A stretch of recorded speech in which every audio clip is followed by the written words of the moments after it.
Ngiye kukugezaho rero bamwe mu bantu imbuga nkoranyambaga zimaze guhindurira ubuzima, ariko muri iki gice turibanda ku bo zimaze kubuhindura mu rwego rwo hejuru cyangwa se mu buryo buri high level.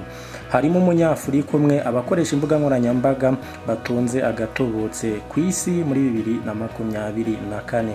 Gukoresha imbuga nkoranyambaga ntibikiri ukwinezeza gusa kuri bamwe bamaze kuvumbura ibanga ry'uko bazikoresha zikabaha amafaranga, ndetse harimo n'abo zimaze guhindurira ubuzima mu buryo bufatika.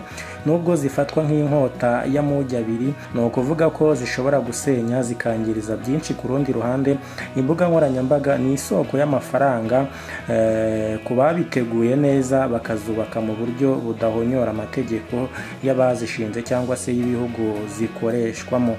Nubwo ariko ntitwakirengagiza yuko hari bamwe bajya bazizira bitewe n'uko badakurikiza amategeko agenga izi mbuga nkoranyambaga. Ku rutonde rw'abantu 10 ba mbere rero bakiriye mu gukoresha imbuga nkoranyambaga, Abanyamerika barayoboye baza ku mwanya wa mbere. Hakaba hagaragayemo umunyafurika umwe, Kabila wamamaye cyane, umunyafurika ariko ubu ngubu akaba afite ubwenegihugu bw'umutaliyani. Kabila rero yaje ku mwanya wa 10. Uyu musore w'imyaka 24 y'amavuko akomeje kuyoboza icyuma abakoresha TikTok, aho akurikirwa n'abarenga miliyoni 163 ndetse agakurikirwa n'abantu miliyoni 255 ku mbuga nkoranyambaga zose akoresha. Umwaka ushize yari yaje ku mwanya wa 11 ubwo yari atunze miliyoni 16 n'imisago z'amadolari y'Amerika. None ubu hagaragajwe yuko yageze kuri miliyoni 20 z'amadolari y'Amerika.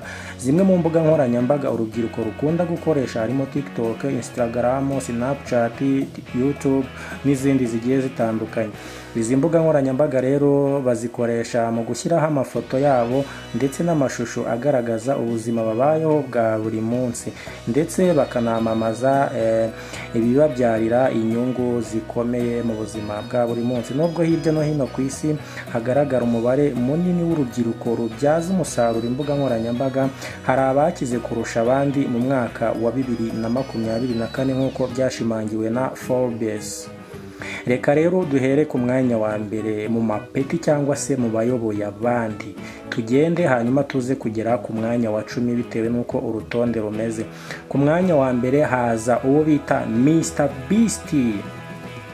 Mr Beast rero akaba afite amafaranga miliyoni 85 z'amadolari y'Amerika.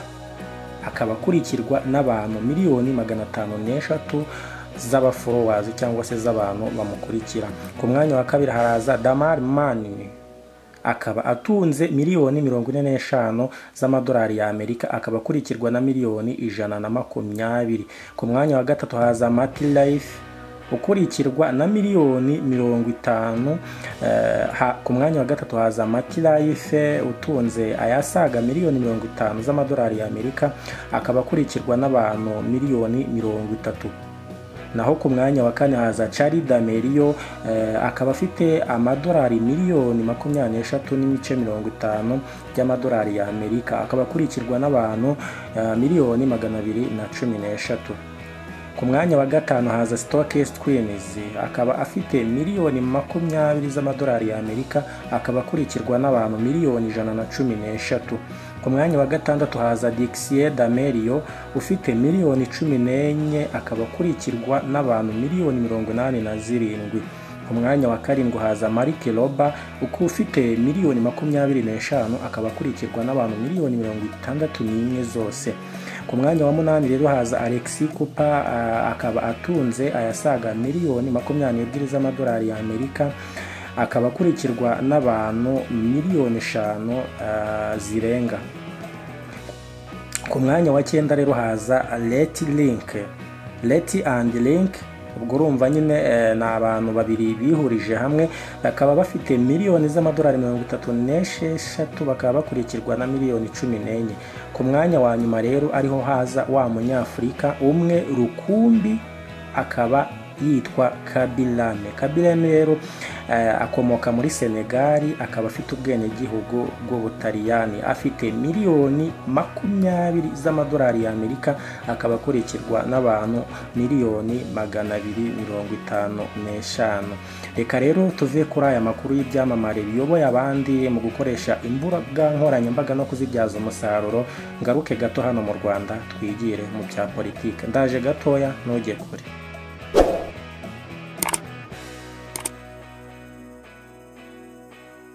Karere ka Musanze, abagabo basigaye binywera shisha kibondo y'abana bakabura icyo kunywa. Bamwe mu bagore bo mu murenge wa Muko mu karere ka Musanze bavuga ko hari abagabo bahitamo kwinywera igikoma cya shisha kibondo aho kugiha abana cyagenewe, ngo kuko iyo bakinyoye baraye banyweye inzoga kibafasha zikabashiramo. Aba bagabo bashinjwa na bamwe mu bagore babo ngo igikoma cya shisha kibondo babyuka bakigotomera aho kugira ngo bafashe abagore babo kongera intungamubiri ku ndyo y'abana, kuko ngo kirwanya isindwe ku baraye banyoye inzoga. Nzayisenga Justine bavuga ko bimaze kuba ingeso ko bamwe mu bagabo bo muri Muko binywera shisha kibondo, kuko bavuga ko umugabo unyoye shisha kibondo yaraye anyoye inzoga nyinshi zimushiramo. Yagize ati hari ibanga niba ariko nabyita ngo abagabo bavumbuye yagize ati hari abagabo niba ariko nabyita ngo abagabo bavumbuye ko waraye yasinze akabyukira kuri shisha kibondo, inzoga zimushiramo agakomeza gahunda ye y'akazi afite imbaraga. Ibi rero usanga ari ikibazo kizakomeza kwimakaza umuco mubi wo gucura abana ibyabagenewe. Nyirandikubwimana Marigarita yagize ati igikoma cyo mu ifu ya shisha kibondo hari bamwe mu bagabo bacu bagikunda kubi. None se niba umugabo anyoye ibikombe 2 by'igikoma mu gitondo no ku mugoroba, urumva ikiro kizamara iminsi ingahe?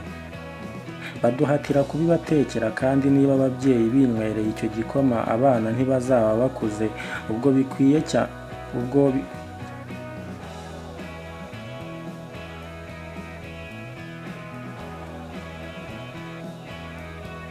ubwo bishatse kuvuga yuko abana bari mu mirire mibi. Kuba hari bamwe mu bagabo bibasiye igikoma cya shisha kibondo muri uyu murenge wa Muko n'ahandi mu karere ka Musanze bishimangirwa na bamwe mu bandi bagabo, kuko banenga aba babikora umuntu yakwita ab'inkundamugayo nk'uko Bunani Jean Paul yabivuze. Yagize ati hari abagabo banywa igikoma cy'abana, uretse ko atari benshi, gusa twebwe aho kubikora turabagira inama yo kubireka bakumva ko ifunguro ryagenewe umwana ntabwo ari iby'abantu bakuru. Niba amakosa akomeye kuba umwana ashobora kugira ibyo agenerwa, umuntu w'umugabo akaba yabifata atari we byagenewe, biteye agahinda rwose. Umuyobozi w'akarere ka Musanze wungirije ushinzwe iterambere ry'ubukungu wa Nyirigira Clarisse we asaba abagize umuryango gufatanya bakita ku bana babo bagaragaweho n'imirire mibi, kandi anibutsa abaturage ko iyo nkunganire ya leta yo kurwanya imirire mibi igenewe abana gusa atari iy'abantu bakuru. Yagize ati mu murenge wa Muko abagore n'abagabo bafite abana bagaragaweho imirire mibi bagera kuri 14. Twabatumijeho kugira ngo tubaganirize kugira ngo hongere harebwe uruhare rw'umugore n'umugabo mu kugira ngo turwanye imirire mibi, kuko abagabo bamwe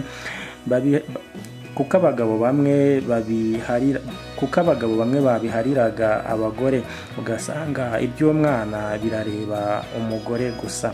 Yongeraho ko ngo byaba bibabaje aho umugabo ashobora kwinywera shisha kibondo aho kuyiha abana yagenewe, akaba asaba ababyeyi kwita ku cyo ifunguro ry'abana rivuze n'icyo risobanuye ku buzima bwabo.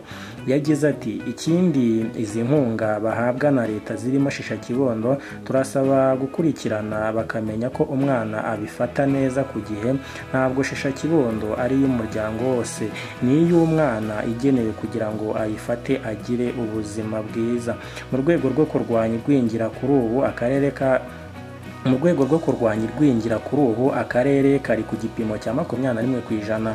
Ubu kiyemeje kuganiriza abaturage bo mu mirenge yose hagamijwe kubaganiriza ku bijyanye n'iyi myumvire ikiri hasi, ku bijyanye no kunoza imirire hagamije kurwanya igwingira ry'abana.